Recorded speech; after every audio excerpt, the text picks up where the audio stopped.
Welcome to the Zentangle Project Pack series. This lesson is part of Project Pack 04. My name is Rick. And I'm Maria. Project Pack 4 is designed around a specific project we're calling the Zentangle Spinner.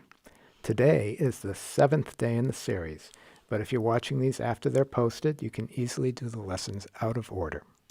Today we're going to guide you through filling one wedge of your spinner with some tangles. And here we go.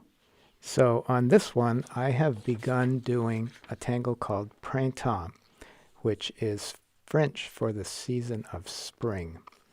And you'll notice that I am doing it in a counterclockwise, and I'm also doing it in a hollowbar fashion, meaning that I'm drawing it behind the first one I drew.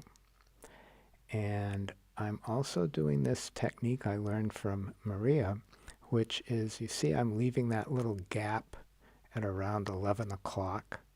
So that is what we call a sparkle or a highlight, and we will use that. It just adds a little bit of interest, sort of like on a old-fashioned woodcut.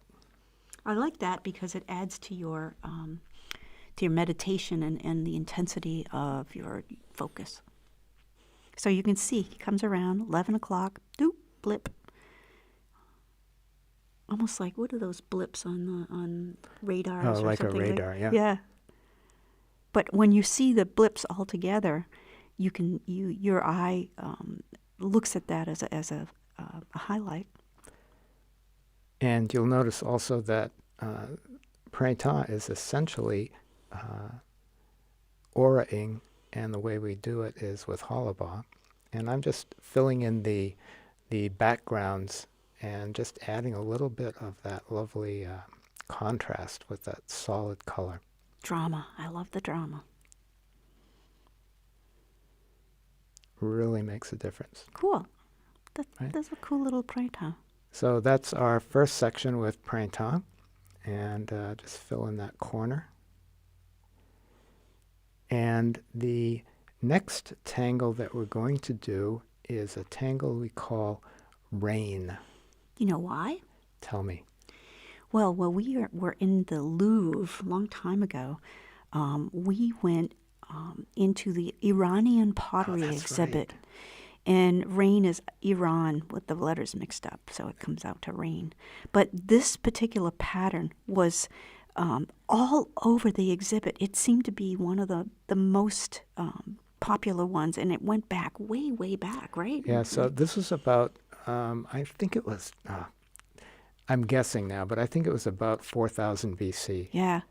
And we had actually gone there, and that's the only exhibit we saw in the entire Louvre. It was so fascinating. We never got a chance. Yeah. You know, they closed the building before we had a chance to go in another room. And they let us take pictures. You can take pictures there. So we were just photographing because it was such a wealth of patterns and these really basic patterns. So this pattern that starts with a line and then a zigzag through the line, and then you fill in those zigzags, and it makes this really beautiful, almost like the tail of a kite or something. You know, it's really just so beautiful. And Rick here is going to aura this whole thing. And adding an aura or multiple auras is a great technique, and we'll use that very often. And it's wonderful when you're having the tangle that you're auraing next to another tangle or over another tangle. And I think we play with that when we do the shading of it. And of course, this one snuck out of its zone. So I'm jumping right into the next tangle, which is one that we call fracas. And I don't know why. And this one, we have multiple lines, actually 4 lines, that all cross at the same place. And they can be straight, or as you see, they could be curved. So he's auraing these triangular shapes. It's a little confusing there because there is a line that goes down through the middle, but it's not part of the tangle. Yeah, so that is a string line. It's pre-printed on this spinner. And one of the characteristics of a string is that we always draw them in pencil. And the reason we draw them in pencil is so that you can have them there to take advantage of, or you can ignore them. Disregard, yeah. And so you can... So we printed them in pencil. Yeah, so they're printed as if they're drawn in pencil. Here we're doing that hollow bar technique with the fracas that, or the rain that rained through into the other section. Yeah. So once that we get all of these little quadrants filled or aura'd, I'm going to put in these arcs. And the arcs will just go all the way up through the section. Reminds me of an umbrella when you open up an Yes, umbrella, right? very much. And then once those are in, I'm going to color in every other one. So you can already see the benefit now of having aura'd rain, because there's that nice clear separation between it and the tangle underneath it.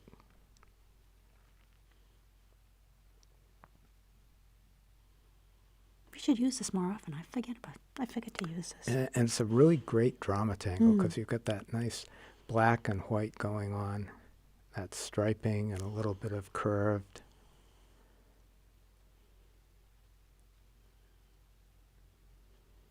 So I'm going to go through each of these little pie shapes, sort of fractal here. We're doing a pie shape within a larger pie shape, and fill them in, alternating. Really enjoying that time of filling them in. Yeah, it's pretty. It's pretty in your face. You can't not focus on this one, huh? It's really cool. You did a nice job on this one too. And you can really adapt this to, you can see how some of them are really skinny and some are really wide, and it's very flexible to fill in regardless of the size of the element. I think it's very appropriate because it looks sort of like one of those paint spinners, when you Yes. you just pour paint on and it spins around. Nice. Okay, so we've got those big sections. Let's do something in that border. Oh, that border. And this is a tangle called Avrial, and that's the way I'm pronouncing it now. And again, it has the basic structure of aura'ing, and you'll notice I turned my spinner around there so I can clearly see the line that I'm aura'ing up against, because I'm putting that really, really close on this one. And then the center of Avrial starts out with this zigzag, sort of like, pretty close to 90 degrees angles. Just going down the length of that. And then the next step is to do one that overlaps it in a mirror image. So you get this neat row of diamonds.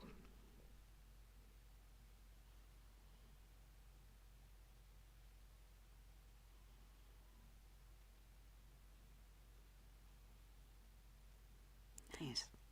So that's basically setting it up for a fill.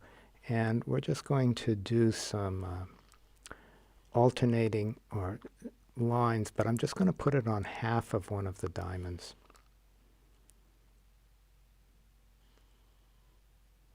Then turn the spinner,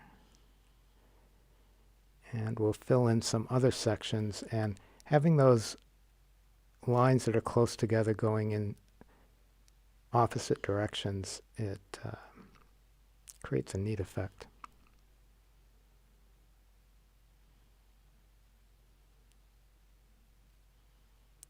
And I'll do the other side. So this is one way that you could fill this. It just sets up an idea, and in some ways this is a very small reticula that we established there. So now it's time to add some graphite. So I'm going to begin by putting the graphite opposite that highlight. And then I'll put it around the edge where those little spiral discs. Makes them pop out. Yeah, it just lifts it right out above the one that's underneath it.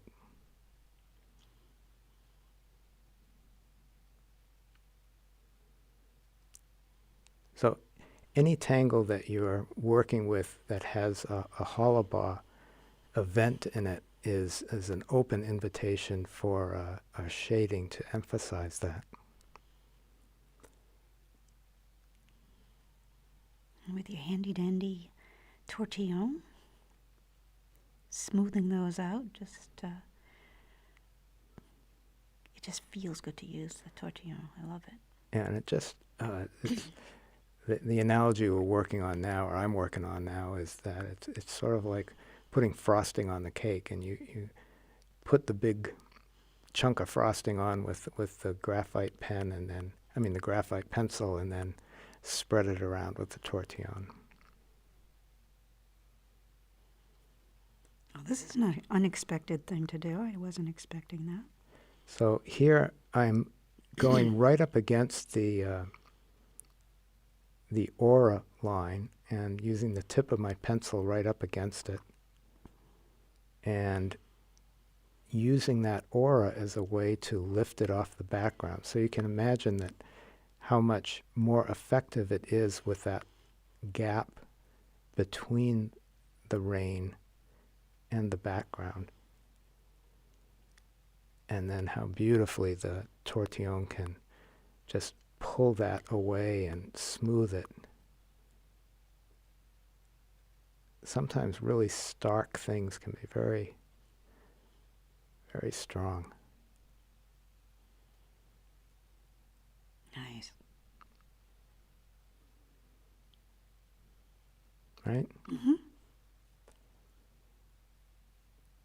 You really don't need to do much there, huh? Yeah, and you'll see what I'm doing there. I'm grabbing some graphite because I can use it. I'm sort of loading up the tortillon just to add a little bit of shading on the avrial.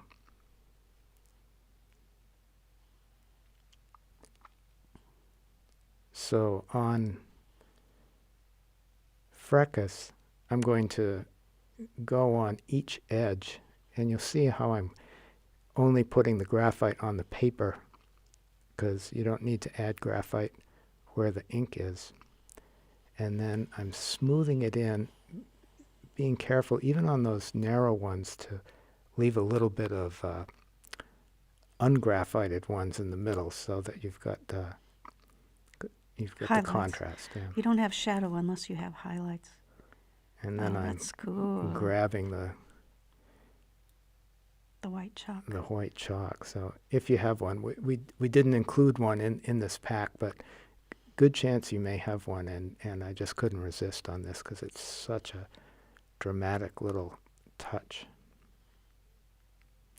So there we have day 7, and look forward to sharing our adventure, continuing it in day 8. Okay. And look forward to seeing what you're doing. So thanks so much. Bye. Bye now.